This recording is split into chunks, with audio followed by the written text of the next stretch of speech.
kulanti waxaan oo wanaagsan dhagaystayaal daawadayaal kuna soo dhawaada barnaamijka Hiil Walaal oo ah barnaamij aanu kaga hadalno waxqabadka iyo wararka howlgalka midowga Afrika ee Soomaaliya AMISOM.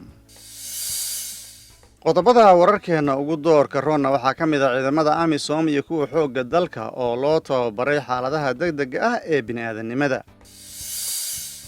madasha haweenka Soomaaliyeed oo taageero u fidisay haweenka musharaxiinta ah ee doonaya inay ku biiraan baarlamaanka Soomaaliya. AMISOM oo bogaadin u jeedisay ciidamada Burundi ee Hirshabeelle kula dagaalamaya Al-Shabaab. AMISOM oo saraakiisha Jubbaland siisay tababar ku saabsan ka hortagga askaraynta carruurta.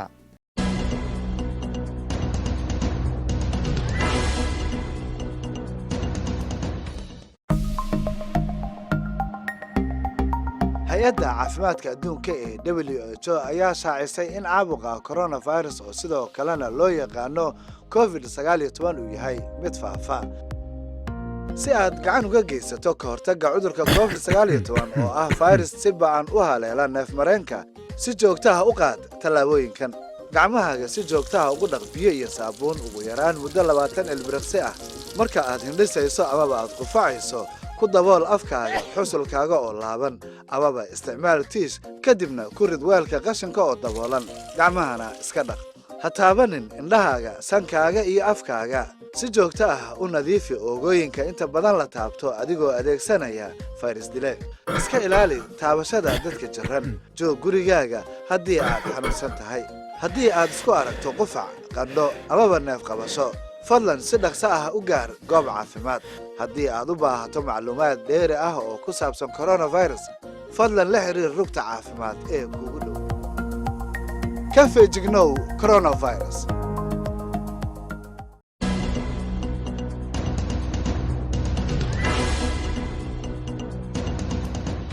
Peace and security, climate change, sustainable development. 45 askari oo ka tirsan howlgalka midowga Afrika ee Soomaaliya iyo ciidamada xoogga dalka Soomaaliyeed ayaa loo soo gabagabeeyay tababar kor loogu qaadayo isku dubaridka iyo wada shaqaynta ka dhaxaysa hay'adaha samafalka iyo kuwa ammaanka Soomaaliyeed. tababarkani waxaa taabageliyay kooxda boqortooyada Ingiriiska u qaabilsan taageerada howlgalka oo kaashanaysa xarunta dhexe ee ciidamada AMISOM iyo xafiiska qaramada midoobay u qaabilsan isku dubaridka arrimaha bini'aadanimada UNOCHA. aqoon isweydaarsigan oo muddo 2 maalmood ah ka socday Muqdisho ayaa waxa ujeedkiisu ahaa in sare loogu qaado howlaha gargaarka bini'aadanimada, isku duwidda iyo iskaashiga ka dhaxeeya dhammaan dhinacyada ku lugta leh wax ka qabashada xaaladaha degdega ah ee bini'aadanimada ee dalka Soomaaliya. Peace support operations is a delicate venture that needs a robust CIMIC framework for its survival.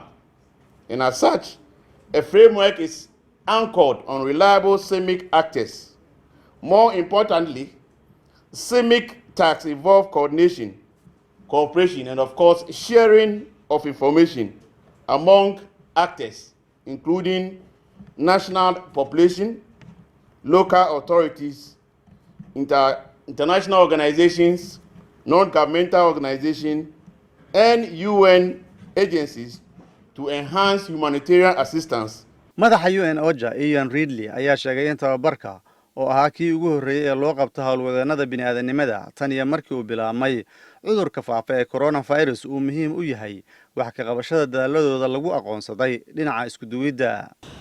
I hope that this opens a new chapter in engagement between yourselves, and I commit that OCHA will take forward the action points from this meeting. We'll look at the gaps in coordination and communication with SNA and other stakeholders, and I guess the purpose is to address those the best we can as we move forward. mawduucyada qaar ee lagu soo qaatay aqoon isweydaarsiga ayaa waxaa ka mid ahaa nidaamka caalamiga ah ee wax ka qabashada xaaladaha bini'aadanimada iyo habka isku xirka howlaha bini'aadanimada, mudnaanta howlgallada bini'aadanimada iyo qaabka hadda Soomaaliya loogu wajahayo mashaariicda gargaarka iyo militariga, xaaladaha degdega ah ee caafimaadka iyo wada shaqaynta bulshada ee xaaladaha bini'aadanimada. taliyaha hoggaanka sare ee UKMST gaashaanla dhexe Stroud Cowles ayaa sheegay in howlaha iskaashiga bulshada iyo ciidanka ay gacan ka geystaan hagaajinta xiriirka ciidamada iyo bulshada gaar ahaana kuwa ciidamada xoogga dalka Soomaaliyeed oo kaalin hogaamineed ka qaadan doona marka ciidamada qaranka Soomaaliyeed ay si buuxda ula wareegaan mas'uuliyadda amniga dalka Soomaaliya. This is in line with the Somalia transition plan and drives towards greater international integration with the SNA and eventually the transition from AMISOM helping with security to purely Somalis looking after their own security. madaxa xiriirka rayidka iyo militariga ee ciidamada xoogga dalka Soomaaliyeed gaashaanle Cabdullaahi Xasan ayaa xusay in aqoon isweydaarsigu uu yahay mid muhiim ah oo lagu xoojinayo tayada saraakiisha ee ku aadan taageerada iyo isku dubaridka howlaha samafalka. dadka iyaga oo simid oo AMISOM iyo SNA iyo dhammaantayo waxbarashadan waxay noo tahay waan qiimeynaa waxay noo tahay horumar waxay noo tahay walaalnimo waxay noo tahay isdhexgal waxay noo tahay isu imaansho iyo isbarasho intaasna waa aad iyo aad baan ugu mahadcelinayaa cid kasta oo soo qalqaalisay. Dame Theobista Gramia waa sarkaal ka mid ah saraakiisha ciidamada Uganda ee qaybta ka ah howlgalka AMISOM waxaana uu sheegay in tababarkani uu yahay mid aad muhiim u ah wax u taraya dhinacyada ku hawlan howlaha gargaarka bini'aadanimada isagoo intaasi ku daray in tababarkani uu ka caawinayo AMISOM gudashada waajibaadkeeda. We are going forward to make sure we reach the local population so that we can reach the affected people through our coordination with the SNA and the CIMIC department and the OSHA team.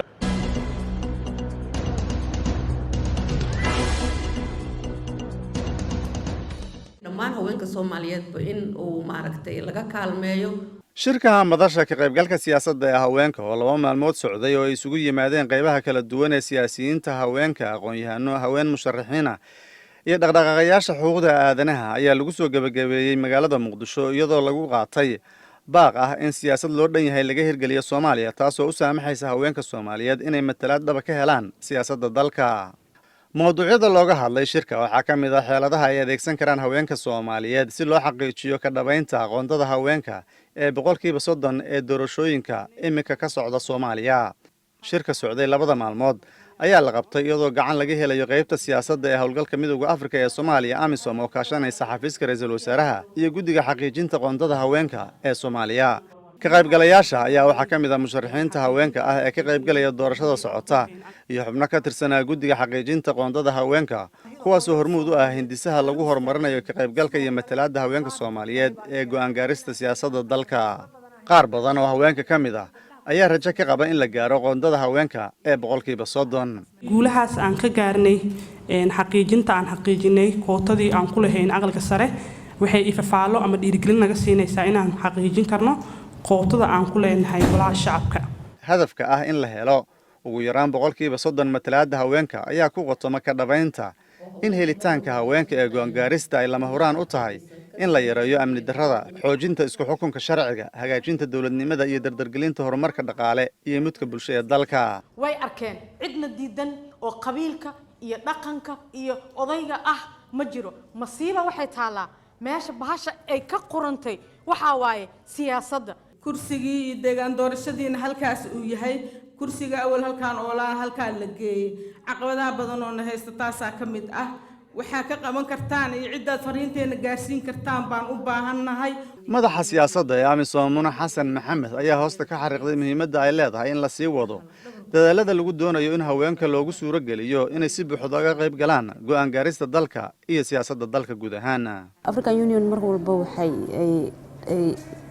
يعني taageeraysay dawladda Soomaaliya gaar ahaan gabdhaha Soomaaliyeed in laga qayb geliyo siyaasadda qodobkeena aad u cadaa oo ahaa in haweenka Soomaaliyeed lagu dhiirigeliyo in doorashooyinka ay si diiran oo nabadgelyo ah oo xasilooni leh oo dhexdhexaad transparency ah ay kuraasta ugu guuleystaan. Batula Sheekh Ahmed Gaballe oo ah gudoomiyaha guddiga qoondada haweenka ee dhawaan uu magacaabay ra'iisul wasaare Maxamed Xuseen Roble ayaa dadaal badan ku bixisay sidii haween badan ay uga muuqan lahaayeen siyaasadda dalka. taa waa dhabarjab waa maaragtay burburin heshiiskii lagu talagalay waa wax loo baahan yahay inay gabdhuhu iska kaashadaan loo soo wada jeedo. annaga ul inta qaadana ragga ma garaacayno laakiin sharciga lagu heshiiyey sharciga lagu heshiiyey hadday raggu jabiyaan oo ay boobaan saa ku dhacaan haweenka waa inaan la harin waa inaan ka wada hadalnaa.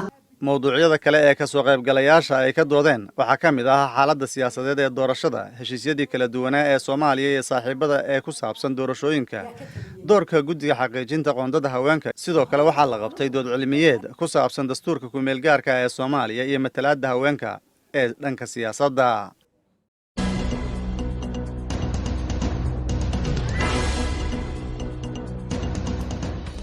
Mr. Chairman of FATE. isagoo wakiil ka ah gudoomiyaha arrimaha siyaasadda, nabadda iyo amniga ee guddiga Midowga Afrika ayaa Danjira Bankole Odoya uu howlgalka Midowga Afrika ee Soomaaliya AMISOM ku wareejiyay guddiga federaalka ah ee hirgelinta doorashooyinka iyo wasaaradda haweenka iyo horumarinta xuquuqul insaanka ee dowladda federaalka ee Soomaaliya kombiyuutarro, laabtoobyo, diskitoobyo, madbacado, bateriyo iyo agab kale oo lagu taageerayo hanaanka doorashada Soomaaliya iyo horumarinta xuquuqda haweenka. agabka ayaa waxaa lagu wareejiyay isagoo wakiil ka ah Danjira Bankole Odoya ku-xigeenka ergeyga gaarka ah ee Midowga Afrika u qaabilsan Soomaaliya Simon Malongo 4 November 2021 xarunta howlgalka Midowga Afrika ee Soomaaliya AMISOM ee Muqdisho. qalabkan ayaa waxaa gudoomay isagoo wakiil ka ah dowladda federaalka ee Soomaaliya gudoomiyaha guddiga hirgelinta doorashooyinka heer federaal ee Soomaaliya Maxamed Xasan Ciro. deeqdan ayaa qayb ka ah kaalmada guud ee doorashada guddiga Midowga Afrika iyo AMISOM kadib codsi ka yimid xafiiska ra'iisul wasaaraha Jamhuuriyadda Federaalka ee Soomaaliya iyo wasaaradda haweenka iyo horumarinta xuquuqda aadanaha ee Soomaaliya. taageerada doorashada ee dhinacyada badan leh waxaa ka mid ah diridda 3 khubaro sare ah oo arrimaha doorashooyinka ku takhasusay oo Afrikaan ah si ay taageero uga siiyaan dowladda Soomaaliya arrimaha doorashada. qabashada aqoon isweydaarsiyo kor loogu qaadayo korjoogteynta muwaadiniinta ee doorashada iyo sidoo kale kormeerka warbaahinta ee doorashooyinka. taageerada dhaqaale ee la siinayo guddiga si ay u gutaan waajibaadkooda, taageeridda awoodsiinta kor u qaadista ka qaybgalka haweenka ee hanaanka doorashada iyadoo lala kaashanayo wasaaradda haweenka iyo horumarinta xuquuqda aadanaha ee federaalka iyo bixinta qalabka dhanka tiknoolajiyadda ee la siinayo guddiga hirgelinta doorashooyinka heer federaal iyo wasaaradda haweenka iyo horumarinta xuquuqda aadanaha ee dowladda federaalka ee Soomaaliya si looga qayb qaato fududeynta hanaanka doorashada Soomaaliya. 3 qabiir oo sare oo ku takhasusay arrimaha doorashada ka socda Afrika ayaa Soomaaliya joogay ilaa bishii September 2021 iyagoo taageero la talin ah siinaya guddiga federaalka ee hirgelinta doorashooyinka iyo sidoo kale dadaalada ku aadan sidii loo hirgelin lahaa doorashada dalka Soomaaliya. We stand by you. The military have already done their security plan across the areas of responsibility that we have as AMISOM, together with the Somali security forces and under the oversight of the Prime Minister, to ensure that these elections go on undisrupted.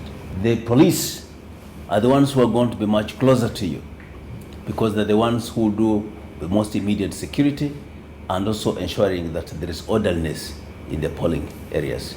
gudoomiyaha guddiga federaalka ah ee hirgelinta doorashooyinka Maxamed Xasan Ciro ayaa sheegay in agabkan uu muhiim u yahay guddiga iyo dadaalada ku aadan qabashada doorashooyinka. marka hore waxaan idinka gudoonay deeqdan aad ugu tala gasheen guddiga doorashooyinka iyo sidoo kale qayb ka mid ah wasaaradaha dowladda Soomaaliya. waxaan u aragnaa inay timi waqti muhiim ah guddiguna uu u qabay baahi aad u weyn. agabku waa agab shaqada waqtigan taagan ee guddigu qabanayo u ah laf dhabar waana wixii lagu fulin lahaa. munaasabadda deeq wareejinta ayaa waxaa ka soo qayb galay mas'uuliyiin kala duwan oo ay ka mid yihiin Colonel Kennedy Okoro, Mrs. Titi Pitso iyo Mudane Axmed Isaaq Xasan oo ka tirsan golaha Midowga Afrika ee kaalmeynta doorashada Soomaaliya. taliye ku-xigeenka ciidamada AMISOM ee qaabilsan howlgallada iyo qorshayaasha sareeyo guuta William Kitsow Shume, taliyaha booliska AMISOM Augustina Magnus Kayle, gudoomiyaha xiriirka caalamiga ah ee guddiga hirgelinta doorashooyinka heer federaal Saido Maxamed Musiid, gudoomiyaha saadka ee guddiga hirgelinta doorashooyinka Muuse Geela Yuusuf iyo madaxa siyaasadda AMISOM Sayid Cali Xirsi.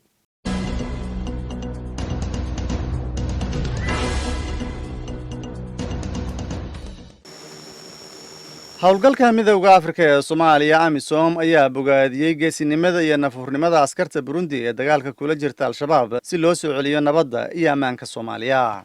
taliyaha ciidamada AMISOM sareeyo guud Diomanta Nageya ayaa booqday magaalada Jowhar oo ah xarunta ugu weyn ee ciidamada Burundi ee qaybta ka ah howlgalka Midowga Afrika ee Soomaaliya. halkaasi oo uu ka furay munaasabadda bilad sharaf lagu guddoonsiinayay askar ka tirsan ciidamada Burundi oo dhammaystay 1 sano oo ay la shaqaynayeen AMISOM. Sareeye guud Nageya ayaa waxaa weheliyey taliye ku-xigeenka ciidamada AMISOM u qaabilsan dhanka taakulaynta iyo saadka sareeye guud Gerbi Kabede Ragasa iyo saraakiil kale oo ka tirsan AMISOM. Sareeye guud Nageya ayaa ciidamada howlgalka ka tegaya ammaan ugu jeediyey sida ay u garab istaageen fulinta waajibaadka AMISOM ee hoos dhigista iyo daciifinta kooxda Al-Shabaab iyo sidoo kale taageeridda ciidamada ammaanka Soomaaliyeed si ay uga faa'iideystaan dadka deegaanadaasi una dhabar adeegaan sugidda amniga iyagoo kaashanaya ciidamada AMISOM iyo sidoo kale ciidamada Soomaaliyeed. Sidoo kale waxa uu ka hadlay xiriirka adag kala dhaxeeya Burundi iyo Soomaaliya waxaana uu xusay in 14 sano ka soo wareegtay markii ugu horeysay ee ciidamada AMISOM loo soo diray Soomaaliya. Askarta Burundi ayaa kaalin muhiim ah ka qaadatay taageerada ciidamada ammaanka Soomaaliya si loo xasiliyo dalka Soomaaliya. I highly appreciated how BNDF AMISOM contingent implemented his mandate, especially in degrading Al-Shabaab. 2 weeks ago, they did a blocking mission in the Basra operation, which was very successful. Another thing is to protect civilian population here in Jowar and in other areas where BNDF is deployed. Sareeye guud Ragasa oo isla munaasabadda ka hadlay ayaa ku amaanay ciidamada Burundi sida ay uga go'an tahay ka qayb qaadashada ilaalinta nabadda dowlad goboleedka Hirshabelle. We do recognize your sacrifices, your contribution with this hectic environment, what you did, what you are doing for this country, for our region, and also for African Union at large. Waxaa isaguna dareenkiisa muujiyay taliyaha ciidamada Burundi ee qaybta ka ah AMISOM ee halkaasi ku sugan. We have ensured the freedom of movement of persons and the goods on all main supply roads in our area of responsibility. Jointly with the Somali security forces, we have conducted the successful combat patrol and the operations which aimed at degrading Al-Shabaab in different parts of Sector 5. Sareeye guud Brandareka ayaa intaasi ku daray isagoo kulanka ka hadlayay in howlgallada wadajirka ah ay la fuliyaan ciidamada xoogga dalka Soomaaliyeed laga gaaray natiijooyin wax ku ool ah. Together with Somali security forces, we conducted cordon and search operations which significantly contributed to deny Al-Shabaab infiltration into Jowar town where the entire electoral process is taking place.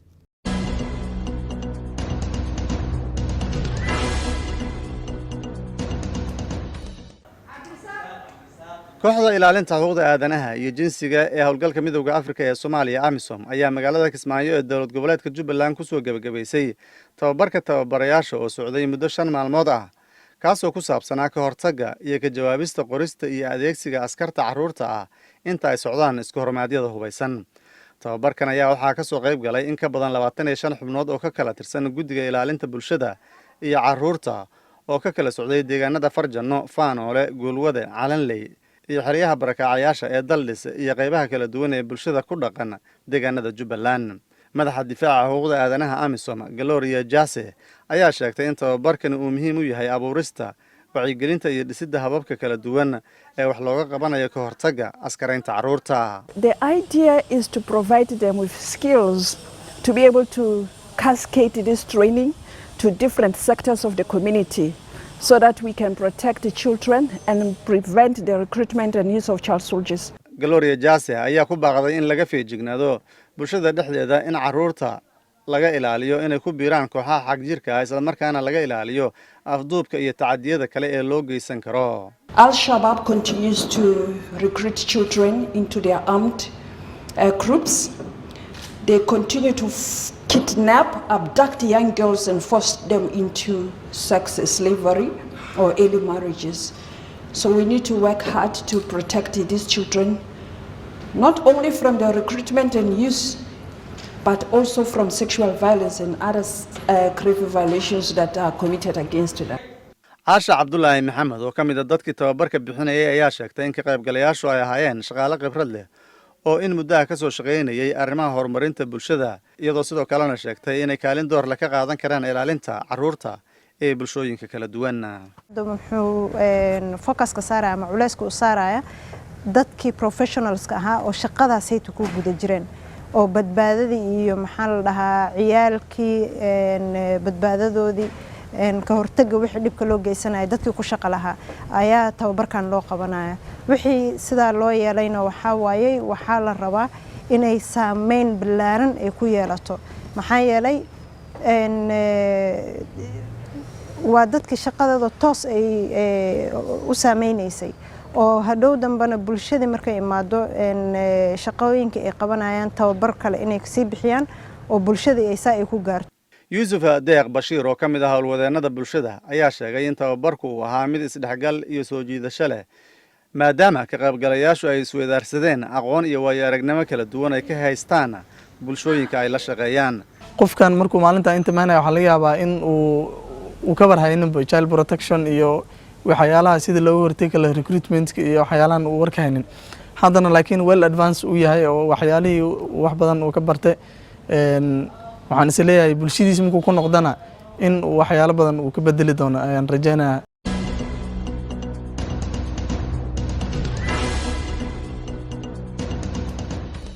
saraakiisha golaha ammaanka iyo nabadda ee midowda afrika ayaa booqasho shaqo oo 3 maalmood ah ku tagay Soomaaliya iyadoo intii ay socotay booqashada ay la kulmeen madaxda sare ee dawladda federaalka ee Soomaaliya iyo ururada bulshada kala duwan iyo sidoo kale wakiilada beesha caalamka. wafdigani ayaa gaaray Soomaaliya waxaana hogaaminayay safiirka Masar u fadhiya dalka Itoobiya ahna ergeyga joogtada ah ee midowda Afrika Dr. Maxamed Cumar Gaade iyo kusimaha agaasimaha waaxda maareynta khilaafaadka ee midowda Afrika Fiona Lorton.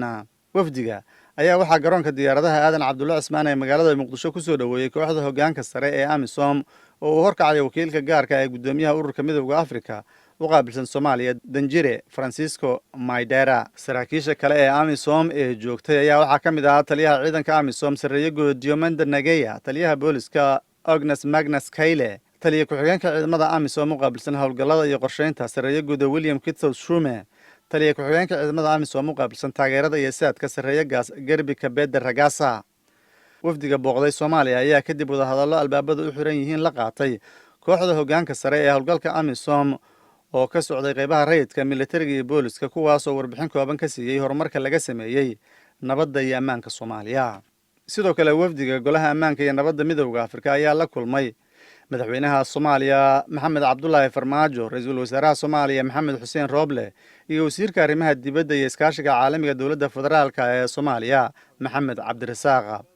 wafdiga booqday Soomaaliya ayaa si gooni ula kulmay xubnaha guddiga federaalka ee hirgelinta doorashooyinka, saraakiil ka tirsan ciidamada AMISOM iyo dalalka booliska ugu deeqay Soomaaliya, xubno ka socda bulshada rayidka, diblomaasiyiin, saaxiibada caalamiga ah ee Soomaaliya ku sugan iyo sidoo kale mas'uuliyiin kala duwan oo ay kala hadleen ammaanka dalka Soomaaliya.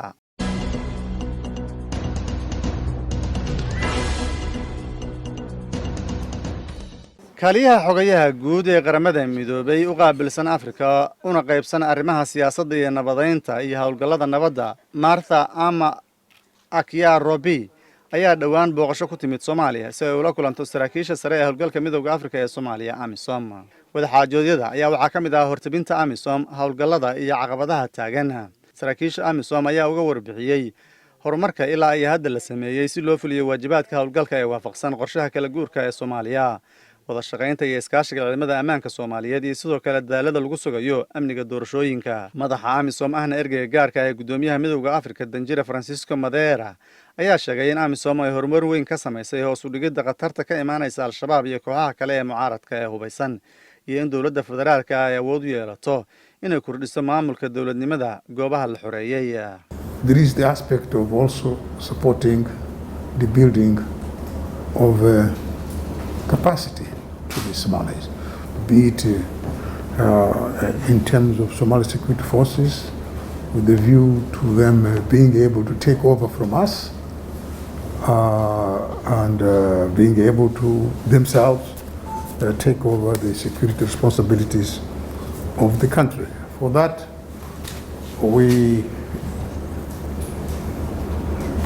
we are seen by many of our interlocutors mostly as a security apparatus.